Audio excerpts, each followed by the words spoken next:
Well, hello, Allie, and welcome to the Fierce Factor podcast. Excited to have you joining me today. Hey, Kaylee, I'm so happy we're doing this finally. I know, I feel like we when we met and talked briefly, and the first time I got to know you, I we had like this quick interaction. I think at Aesthetic Next conference was the first time we had our first like real life. I think we'd been introduced like 13 times by different people and DMs and emails and all the Yeah. things.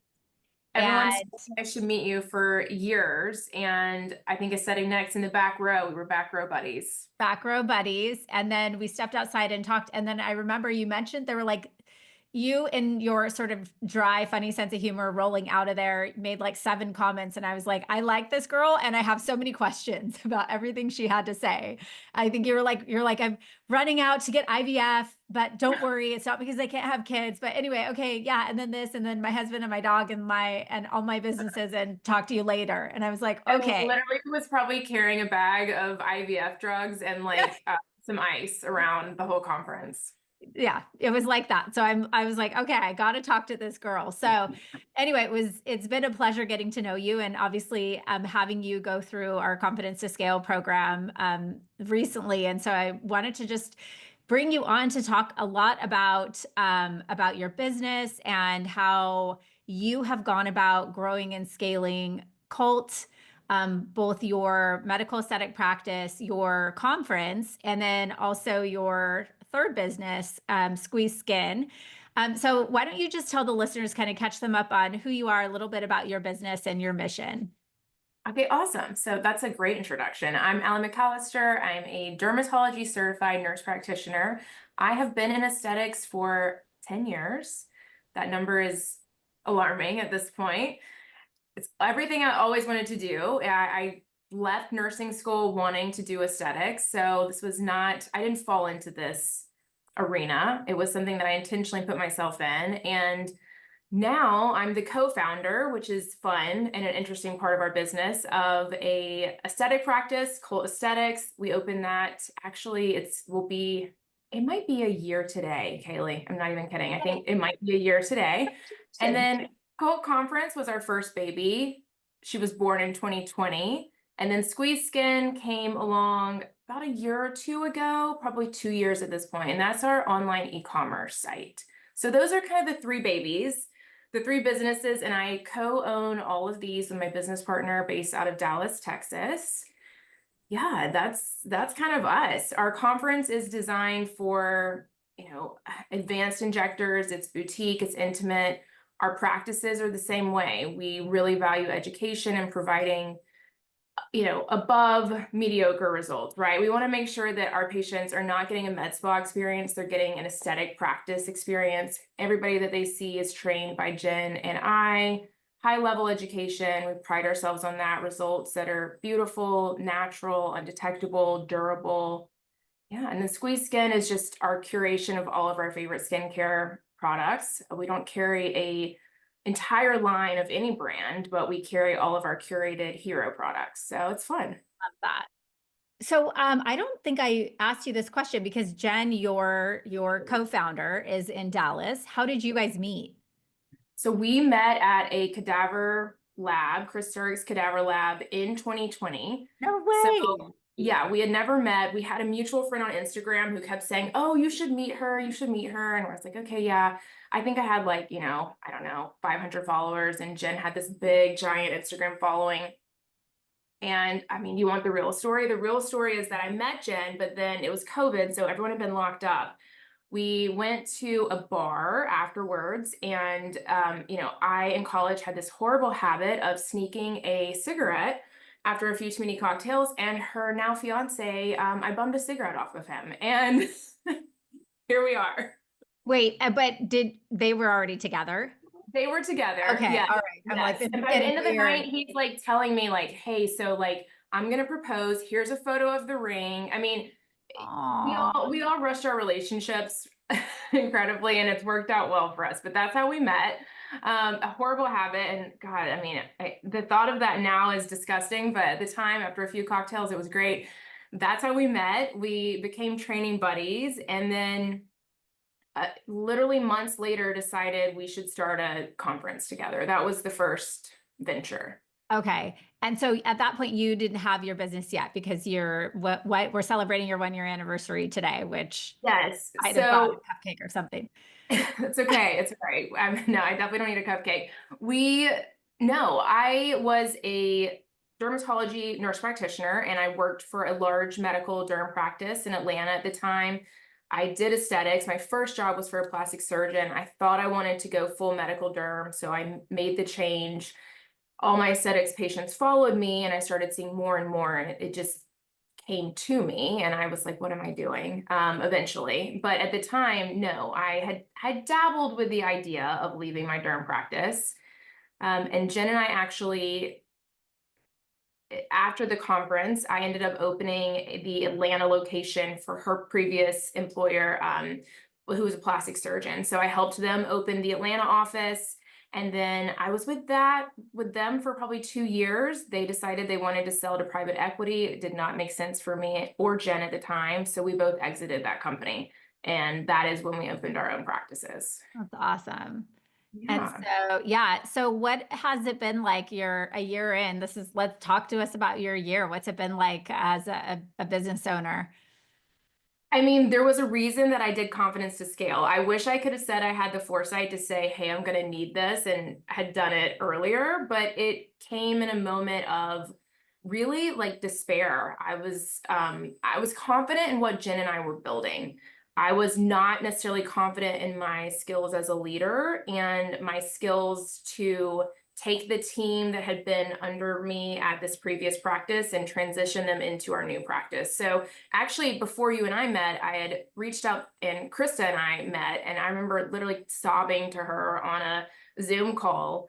Like, my team is falling apart. I suck at this. I don't know what I'm doing. My practice, it felt like I kind of had like a coup. And it more than anything, looking back now, I'm able to self-reflect on it. And they needed somebody that was really confident in what it looked like to work for cult aesthetics clinics. Uh-huh. And I don't think I painted that picture accurately. And I think if I had, from the very beginning, it would have saved all of us a lot of heartache and turmoil. And I'm glad we've gone through that. But I think that was one of the things that I'm jumping way ahead, but that confidence to scale taught me was that I needed to feel, not to overuse the word, but confident in what it means to be a cult aesthetics provider. What is that level of detail and thoughtfulness that we bring to our patients? What are my expectations of my team? And I don't think that I was clear on that. So then I was disappointed. They were disappointed. So we had a lot of change that first year. It was hard. We're in such a great place now. And I think partially because we're in our permanent office, it's beautiful. We were in a temporary space, and it's just hard to rally the motivation of a whole team for 8 months. And it was a lot of change.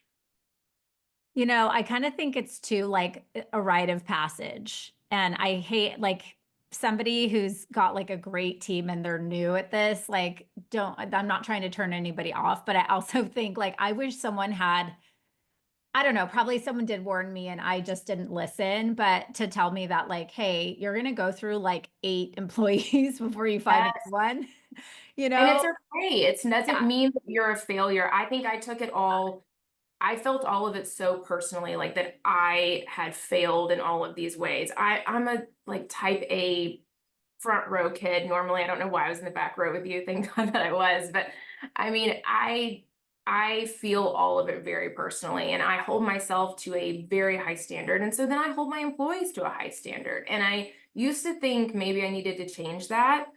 And it was one of the things that I think you said it in one of our sessions in Confidence to Scale is, a lot of times leaders are like, okay, well, how do I make myself sound less abrasive or like, how do I dim Yeah. my light? How do I change who I am? And I think I feel so much peace around the fact that I just need to be confident in who I am and clear with what my expectations are so that it lets people, it's like being kind instead of being nice. Nice is like not rocking the boat. Being kind is being honest. Yeah. Well, we always say we hold people to an expectation, whether we actually verbalize that or not, and whether that we 100%. or sometimes we don't even know that we are, and it's just because of who we are.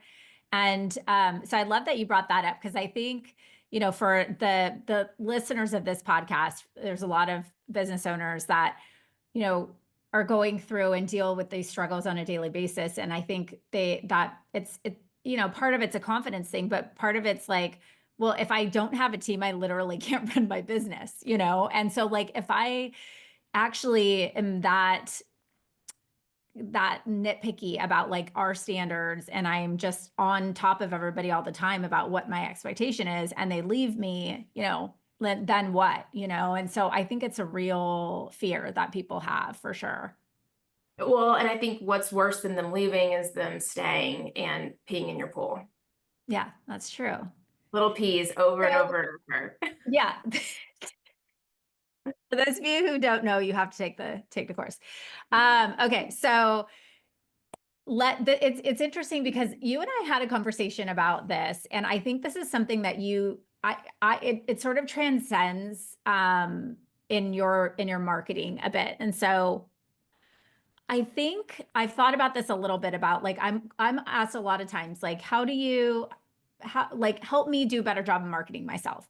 And a lot of the challenges that people have, where they think that they need more clients, or they're feeling in lack or insufficient about like the way that their business is growing, they haven't done any work on establishing a brand positioning strategy. And when you talk about like the standards of excellence of your team, like that's something that I know you and I have had conversations about like, you also have to hold a standard of excellence for the type of client that you allow to come in, like you're going to pour yourself into. And that's a big thing we talk about in CTS, but I think something that you've just always done innately well. And I think especially for like having a young business, it's really impressive. And I did, watching your and Jen's talk at, you guys gave a talk on like scaling to the first 3 million or something like that. I maybe butcher the topic, but at Aesthetic Next. And you guys talked about a lot about that, about like, look, like hold your pricing strategy, like, put filters in place. So like there's certain gates that patients have to like, pass to like be able to be a client here, right, at Cult. So I kind of want to talk a little bit about that, because I think that that's a big part of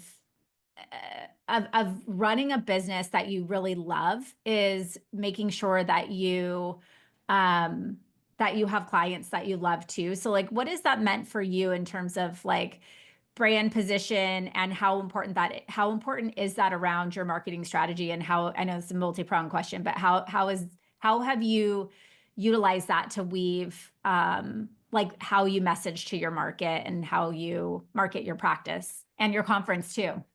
I think some of it, like you said, was just innate. Like I didn't know exactly that I was doing it, but I knew I was doing it. And if I'm being honest with myself, it's because I'm willing to work really, really hard about things that I enjoy and that I have passion with. I think you said, like, you're not burnout, you're just uninspired. And nothing could be more true. If I am, for instance, with our conference, we do CME. I loathe it. I wait until the last minute to apply for CME. It drives me absolutely nuts. I'm not inspired by us being CME credentialed. I do it because I think it's good for the conference. I have zero interest in it. When we were starting this company, Cult Clinics, I would stay up till 3 a.m. every single night and not care at all, because I had all of this like fire burning to do it, because it was such a clear mission. So the same thing is always translated with my patients. I adore my patients. I love them. When people shadow me, it's one of the things I get every single time is, how do you have such nice patients? And one, it's because I curate a relationship with them. But if somebody comes in and they are nitpicking every tiny little wrinkle, they're not my patient. Like, I'm so interested in women and men, but women who are passionate about life, who have, they don't have to have a career, but they have to have passions, goals, things outside of the way their face looks for me to want to interact with them and not be turned off by them. And that might sound kind of harsh, but it's helped me curate this clientele that I want to see. I don't walk out of a room and roll my eyes. They inspire me. I think it's like a mutual relationship. So how did I get there? I think one, it's because you attract what you put out. I myself get my talks 4 times a year. I get a couple of lasers here and there. I'm not overly augmented. You've seen me at conferences and out and about, and like I just learned how to do the filter on Zoom like just now. I'm not obsessed with every little wrinkle, and I think it's because I have more going on in my life than just my appearance, right? Like I've found confidence and self-worth internally instead of seeking it externally, which can be kind of like a dichotomy with what we do in aesthetics. So my brand, my marketing is about feeling confident. It's not about looking perfect or looking young. It's collagen and confidence. It's making sure that your skin quality is great. And those might seem like, okay, yeah, but you're talking about the same thing, but you're not, because whatever your marketing messaging is, you're going to attract that person. So if you're advertising lip flips all the time, you're going to get a 19-year-old into your chair who wants to pay $150. I don't have time for that. I want the hot mom that's getting ready for her daughter's bar mitzvah, and she's like, I got a year, let's wrap. And I make a game plan and we execute. And she sends me this like bomb photo where she looks like freaking Beyonce at her daughter's bar mitzvah. Like, that's my girl. So, okay, so Allie, like, how do you get to that point though, where you're like, okay, but I'm trying to build my practice and I'm not fully booked. And like, Yeah. how do you do that? So you say yes to more things in the beginning, obviously. So I was open for all appointments in the beginning. I took all tox patients. I charged tox by the unit, but you have to deliver amazing results. You have to start capturing amazing results, and you need to be strategic about which ones you're posting. Like I said, I'll use the lip flip as an example. You're not, even though you might be treating a lip flip patient because you got to pay your bills, you're not posting that. You're posting the full face sculpture treatment. Your email campaigns are not about lip flips. They're gonna be about facial balancing, right? You're gonna talk about these things that you want to achieve. I mean, you have to start personifying externally on social media, on your marketing, what you want to be. And that doesn't mean, like you said, we've all been there where we just said yes to every single patient. That's one of our recommendations, is you start out focusing on lips, do the best lip in town. But then you start talking to them about, let's talk about your skin quality. How can we improve that? Let's get you on a package for laser treatments, right? But I think this all boils back to having a plan, Mm-hmm. not just wanting to be an injector, right? Like the plan for me was, let's create a place where our clientele has, like, think of your avatar. They make this much income a year. They like to do these things. But also there are clinics that are very successful that don't have that same marketing philosophy. Really? I'm just kidding. No, I'm joking. I'm joking. No, I mean, what's not interesting? ones that I want to work at, but there are. Like I know, and I absolutely think that's the beauty of like what we do and why there are multiple med spas and aesthetic practices and physicians like in every city, because you're going to connect with your people, But are right? people going to them and getting facial balancing? Absolutely not, right? Yeah. They're never going to have, like, I see the same patients that I have seen for 10 years. I know their life story, and I'm treating them through the lifespan, which I fully enjoy. Those other med spas you're going to have way more patient turnover.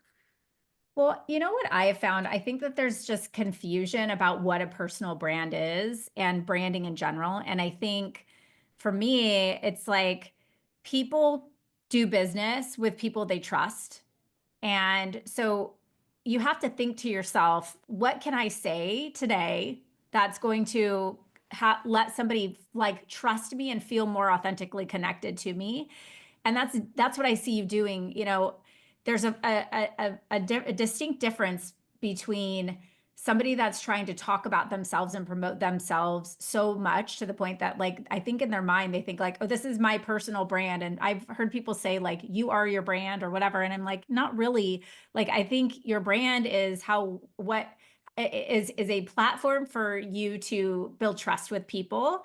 And you should be thinking about them, right? Is that's Well, what I'm hearing you and say. if it's just you, you're going to be very tired very quickly, Yeah. especially if you're successful at it. You will burn yourself out because when I think of cult aesthetics and when Jen and I, you know, birthed cult aesthetics, the goal was not to be Jen and Allie.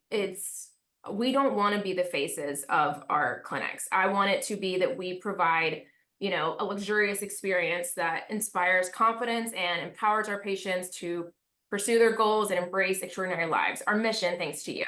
Like that's what I want people to think of when they think of cult is amazing, undetectable results. I want them to picture a businesswoman who also has a family, who travels, who's really confident and self-fulfilled. Not me. Right. I don't want to be the face. Yeah. Well, you just done a really beautiful job. And even you and Jen both like the cult. I just like watching your guys' Instagram post. I'm like, this is just fun. Like it's like, ooh, what's It's under that fun. stuff? Like the windows, like you just stimulating curiosity and And it should so be fun, right? yeah, no, That's totally. one thing Jen and I have said, especially this year, because it has been, I think this first year, we've been in the game with the conference, with our e-commerce, and our last setup was very interesting. We employed injectors under our own brands within a plastic surgery practice. So we had some, protected experience with running a practice, if you will.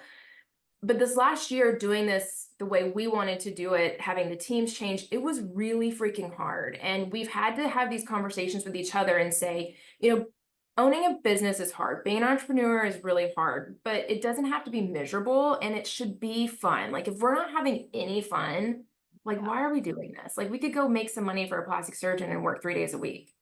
Yeah. I think that, it does get to that point. Like I thought of this recently, just you get to a point where you're exhausted and especially you start to, and you're starting to feel uninspired, I think it's worth asking that question. Like, what am I even doing? Like, what's the point? To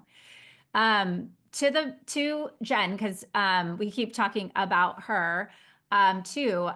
I'm curious because I talk to a lot of people that will say like, oh, I want to get a business partner. Like, who should I partner or how should I look for a business partner? And I'm always like, don't. And I think that's probably really sound advice. So let's talk about that. Like, why did you decide to partner? And like, what has that experience been like for you? Well, let me start by saying in some ways, were partnered with the plastic surgeon that we were in business with, and that really was a hard divorce, if you will, for us. So I've been in a partnership in a business that didn't go well. I think one thing that I learned through that is I would recommend you see a lot of this physician nurse type dynamic. I think when someone has more power, more money, more authority, I don't see that usually going well. One thing about Jen and I, besides the fact that she had more Instagram followers than me, is that we were always on the same level. We had overall the same goals. We had been in aesthetics about the same amount of time. We were both training, doing the same types of things. And it was honestly a lot of luck. Like we literally met, we did another training together. We sat by a pool, had a margarita and said like, let's start a conference. But our conference was a low risk business. Yeah. We didn't have a lot of financial collateral in there at all. It was our first one was during COVID. It was easy to get a conference room at the time. We, tricked people into coming to the first one and it ended up being a great conference. So it, in that sense, it wasn't like we just met and said, hey, let's spend, $1 million each on these new practices. We Yeah. didn't do But you dated before you got married, Yes. basically. Yeah. Yeah. Yeah, we drank the milk before we what is it, bought the cow. Um, some Southern saying like that. So that was the start of it. And then with our e-commerce, that was one where we did have a little more financial, you know, put in, buy-in, if you will. I was running a online e-commerce out of my 1-bedroom apartment's bathroom closet. And I mean, you know, that was where I kept everything. Yeah, I came it's home my from podcast work. studio. Yeah, exactly. And Jen was like, hey, we should join forces and do this. And I knew she was right. We could scale it and make it bigger together. And then when we found ourselves both working for the same practice who wanted to sell, we were like, okay, we talked about it. We're like, should we go out on our own? Should we divvy it up? And we just decided that we were stronger together. So pros and cons, right? Multiple skill sets together. I am the organized executor. She is the never checks an email visionary. And we work really, really well together. It does not hurt my feelings when she doesn't email me back. I know she's not going to read my email. And I don't think it hurts her feelings if she says an idea and I'm like, I'm ideaed out for the month. Like, let's table it and come back to it. I think it's been a little less lonely. I think being a CEO entrepreneur is lonely, and our my husband, her fiance are both involved in the company. Her fiance is our COO. My husband is just unpaid tech labor. And sometimes you need somebody to talk to besides your significant other. I don't know if you feel that, but I'm like, okay, all we've talked about this week is work and we might need to stop. So that part is nice. I think we've been able to expand and grow faster because we're a duo. We automatically have multi-state practices. You know, most people open a practice and it's just one location. We were able to open 2 locations at once because there's 2 of us. Our networks are a little bit different, and we've been able to kind of web those in. So I feel like those are the major pros. The cons, there's a giant risk, right? It's not all up to me. It's not all up to her. There's been times when we have, you know, had to have honest conversations. I will say that Jen is a very direct communicator, which makes it very easy. We are able to say to each other, like, you know, I don't agree with this. I don't want to do this. And we have overall the same, like, North Star, which Yeah. has made it work for us. And neither of us is trying to outshine the other. We're both very competitive. And I think as long as we are focused on building the same thing, we're a great team. Yeah. But, you know, I mean, you've had business partners. It's a little scary. Yeah, it was.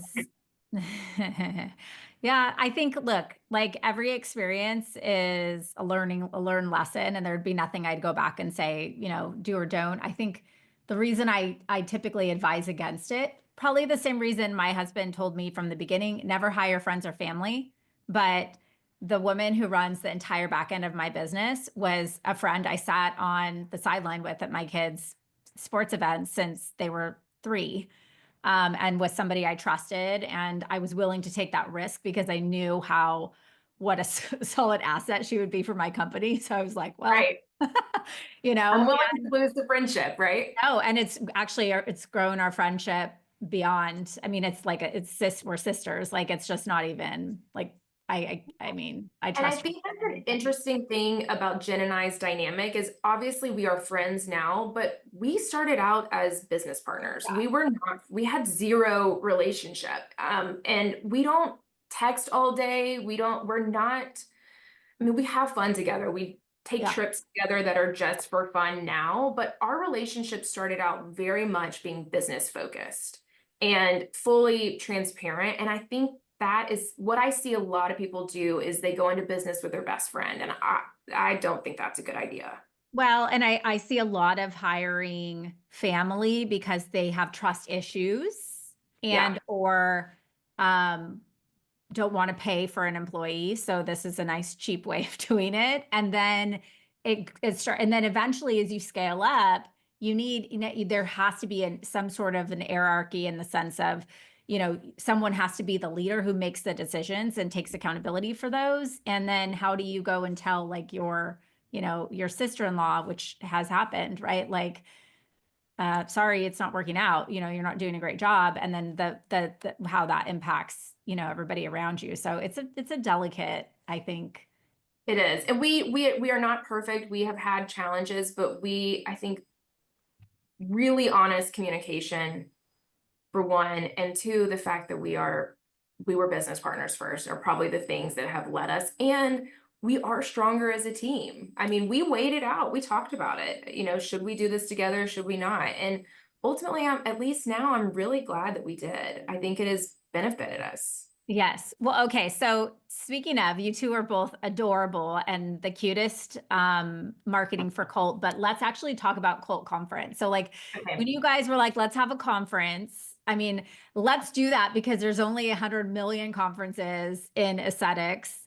So like, Okay, so in aesthetic is 2020, I will say in 2020, the boutique retreat style conference really, there were very few. And remember, we had just met at one 2 months before, Chris Durrick's Cadaver Lab, which we've been very vocal, was totally the inspiration of our conference. We went there and it was so curated. It was small. It was like one of the first times I was around a group of injectors that I felt like, okay, these are my people. Like usually you go to a conference and you're like, that's not my person. I don't think that's my person either. It was like the whole thing. I was like, these are great. I still talk to so many people that I met there.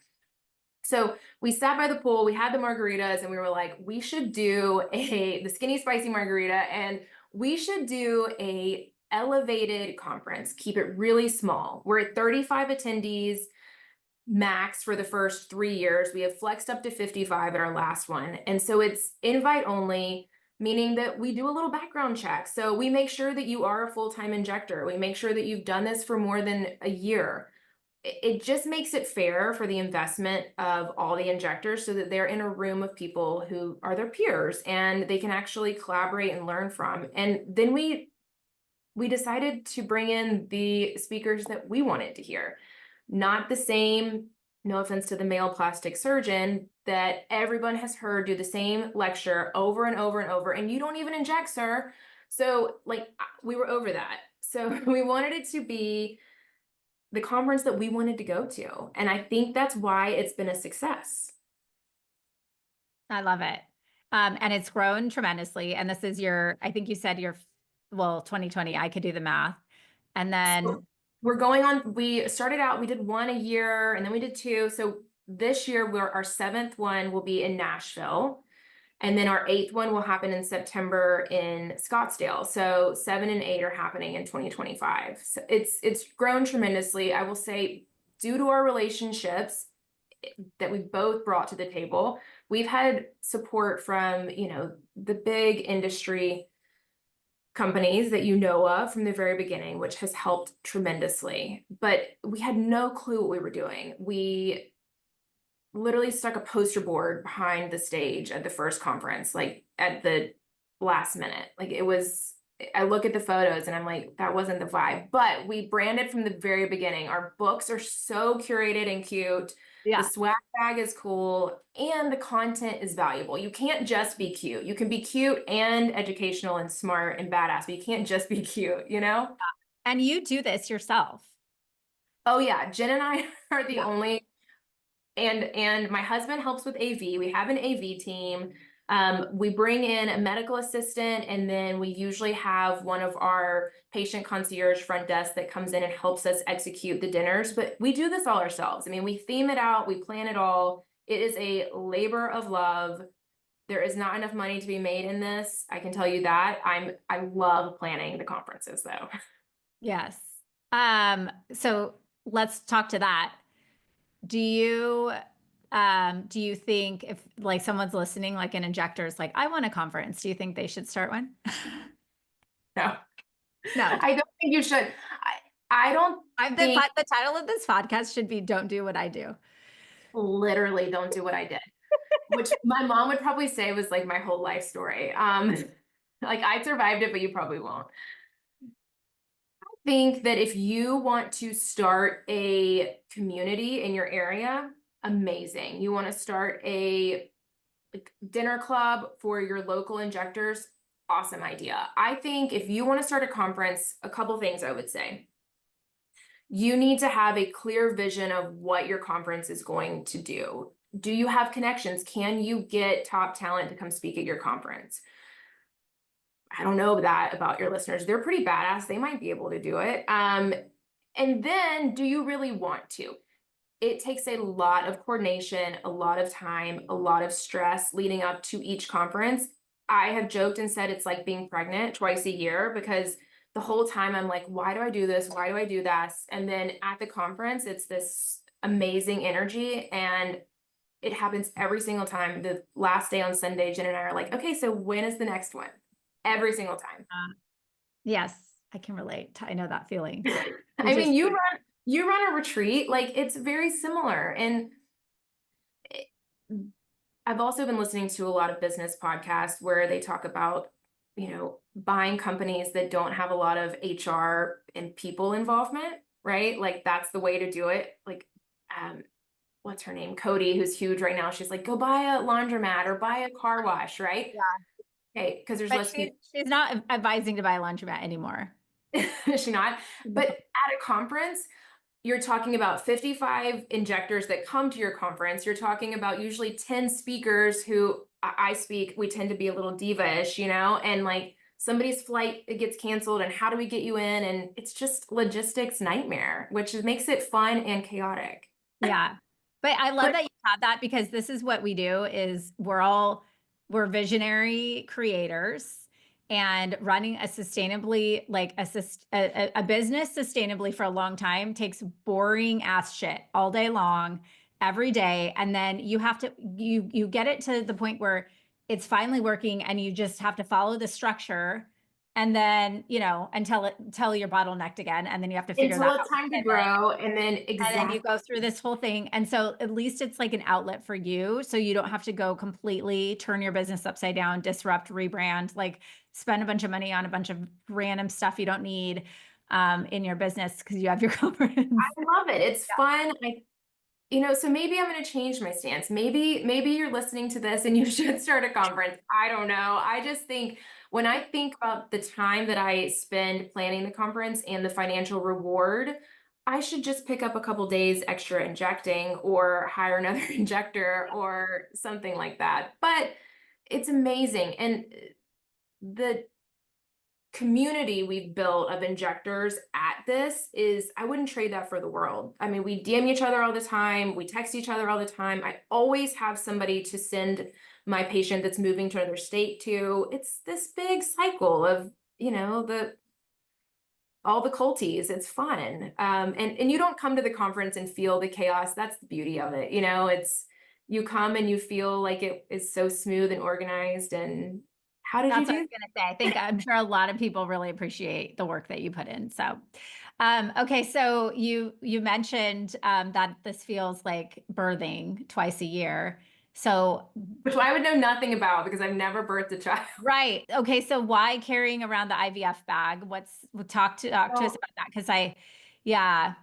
2024 was the year of IVF. It was accidental IVF. So I've never had this intense maternal instinct. I love my dog. I know I would be an amazing mother. I know my husband would be an amazing father. I've enjoyed my career. I got married a little bit late. I think I was 31 when I got married. It's late for Alabama, where I'm born and raised. And I was busy like building this life that I had envisioned forever. And I wasn't so preoccupied with it. So I knew that this year would not be the year to try to have a child. And I was like, I'm definitely not getting any younger. My eggs are probably getting dusty sitting on the shelf. So maybe we should, do a little IVF. So we went to the appointment. The first thing they usually have you do is a genetic blood test. So my husband and I find out that we carry this like 1 in a million gene, each of us. And it's this horrific mitochondrial disease. So we should never have kids naturally. Wait, and you both have it? We both carry it. We know Oh, nobody in our family, but we both carry this gene. So our child would have a 25% chance of having this disease. It's horrific. That was enough for us to say like we're good. And so now we're trying to make embryos, which is really fun, especially later on in life. I mean, I will say this to people listening, if you are in your 20s and you have the financial means, go ahead and freeze those eggs. They get old. I mean, I'm almost 35 and I did 4 cycles. I had 2 cycles that were complete wash. We got nothing. And then my first and my fourth cycle, we got 2 embryos each time. So when you have a gene that you're testing against, you have to do the second step. So we have chromosomally normal embryos, but they have to go get tested against our genetic probe. So now, I mean, we're like just a little science experiment. What does it cost? Oh my I talked to my sister about it because she's 35, 30 is going to be 36. And so she's like, I'm just going to go, take care of business and freeze my old eggs, I guess. 100%. She should. It depends on your state. There's some states that have fertility and fertility insurance, and a lot of companies do now. It's usually on average about 17 to $20,000 a cycle. Okay. Yeah. I So was like going to guess 30. like a car. Yeah. And then if you have to get extra testing done because you're, both genetically funky, then it's like just an extra whammy in there. And it's crazy because we're not really 100% sure that we want to have a family of children, I should say. I don't know that you have to have kids to have a family. I Yeah. ask my patients all the time. I I was thinking about this actually because I thought we might talk about it. Women in general, and I don't know if this is an American thing versus a Europe thing, we love to make everything sound super miserable. Uh, Like we're like, oh my God, have a kid. It's so terrible. You'll never sleep again. You'll never have sex with your husband again. You'll never enjoy your company again, but you should definitely do it. And I'm like, what is that? Why do we do that? Is it just literally that like everybody wants everybody to be like a miserable with conference. them? Yeah. Uh-huh.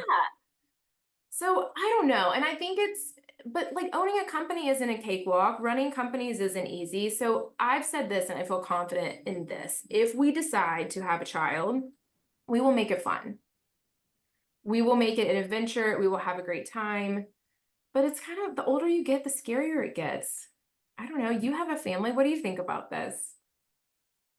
I feel like okay, so first of all, I have total PTSD from like I think I just like wished away the first 5 years of my children's lives. Like I was not do not like being pregnant. It is nasty. It is not attractive. It doesn't smell good. It doesn't feel good. Like there's nothing attractive about it. Some women like that. I did not. I did not like having babies. Like I didn't, I mean, I there were things about it, but for the most part, I didn't like the toddlers running around.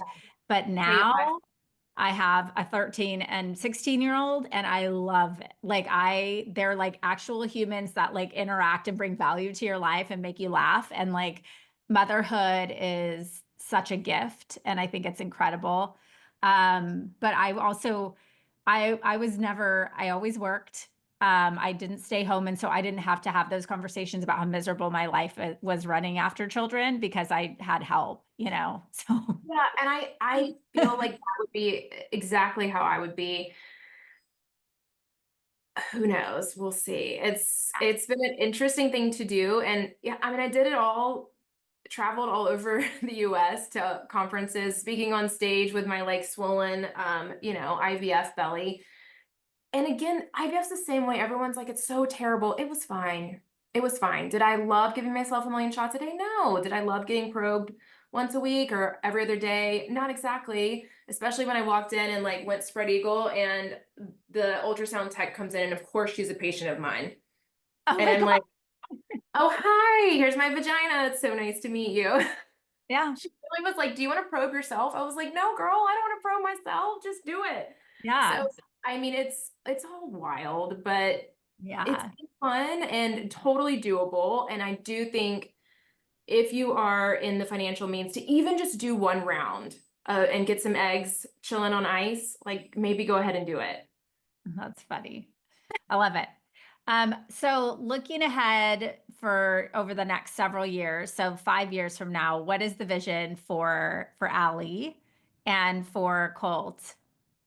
I think the vision is to, I wish I could give you this clear timeline, and I really can't. I believe that we will very intentionally expand when there is an area that we know is we're ready to go to. We are not going to irresponsibly expand all over and lose the heart of cult aesthetics. It's too important to us that we maintain the values and the standard that we've set. And I think, we're a year in. We're still growing in our own offices. We're still honing in. And I don't even mean growing, I learned this from you too, growing by doing more. I mean growing by doing less and doing the best at that core thing that we do at Cult Aesthetics that makes us Cult Aesthetics. The conference in 5 years, will she still be here? Gosh, that's a lot. That's so many conferences, but probably, it's 5 years seems like a long time and then also none at all. Mhm. Do I think that personally I'll have a little minion running around? Probably. It's hard to do all this stuff to your body and then not get curious. Yeah, well, I mean, let's go. I know, right? I love it. And I hope that I'm still getting to do the parts of this business that I really love, mentoring, teaching other injectors, speaking at other conferences and my conference. I really enjoy that part. And, you know, I don't know that I'll ever leave injecting completely, but in 5 years, will I be injecting 4 days a week now? Yeah. Yeah. Yeah, really quick before we kind of wrap up here, I do want to circle back on what you mentioned about scale, right? And about growing, like like what you mean by cutting back and still growing. And what is that experience been like? Been like for you, learning about what it takes to do that, and then actually going back and like implementing some of those practices into your day-to-day operations of your business. Yeah, so I thought about this a lot because this was one of the major things that I learned from Confidence to Scale and then immediately came home and implemented, and felt like overnight I felt this shift in my company. So, you have to remember that I came into Confidence to Scale, we had had a lot of turnover.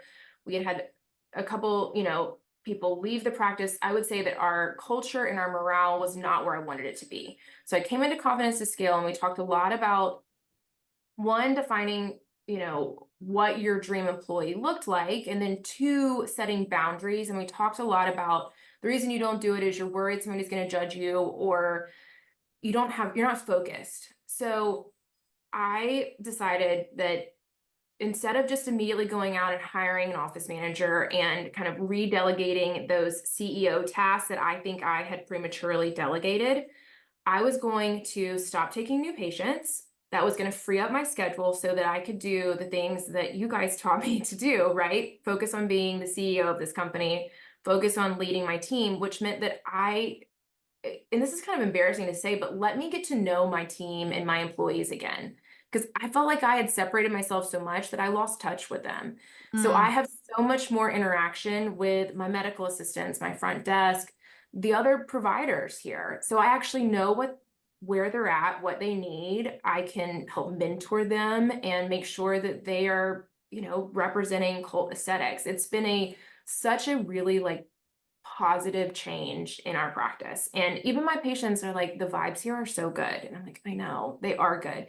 And that doesn't mean that no one's ever going to leave cult aesthetics, right? It doesn't mean that it's only good if you stay with me forever. Like that is not the vision. The vision is that I'm curating a team that's able to grow within our company, that's seeing their career blossom here. And that might lead them to another career or another job, but it's going to be in a way that's growth and positive, right? It doesn't always have to be this big, terrible, she left, it's horrible thing.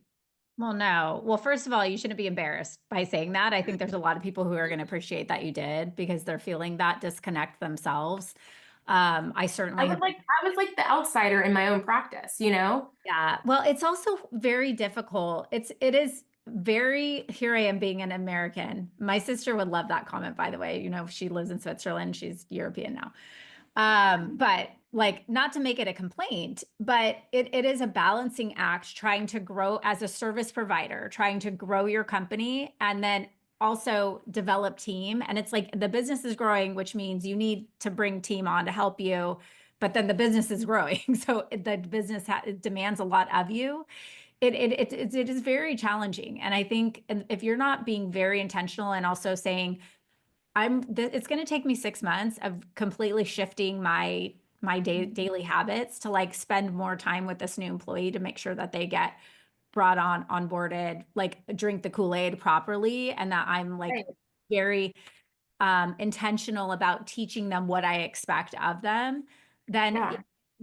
you're going to drive yourself crazy trying to like act like, well, why aren't they just figuring it all out, It's So so easy to hit. It's like it's the lazy button and it's the I'm annoyed with you button when I'm really annoyed with myself because yeah, I didn't set you up for success. And not even or I wasn't clear so that you knew the expectations. And then even worse to that is I didn't hold you to the expectations. right. So I think that has been the biggest change. And it can be scary to see when you're the larger injector of your practice and then all of a sudden you're not taking new patients. You're like, where are they going to go? Are they going to come here? Are they going to go somewhere else? And not all of them are going to come here, but a lot of them are still coming here and they're seeing these other providers that I've invested in who are amazing providers who, quite frankly, you want to go see because she is going to do the best freaking job because I've trained her to do it. But if you Yeah. don't get out of your own way, they're all going to just be on your schedule forever and ever and Totally. nothing grows. Okay, so last question I want to ask you is to that point, what advice would you give a provider who's trying to scale up her business and her patients keep telling her, but I want you? Yeah. So you have to credential your other providers and you need to start doing it on social media. You need to do it in the room.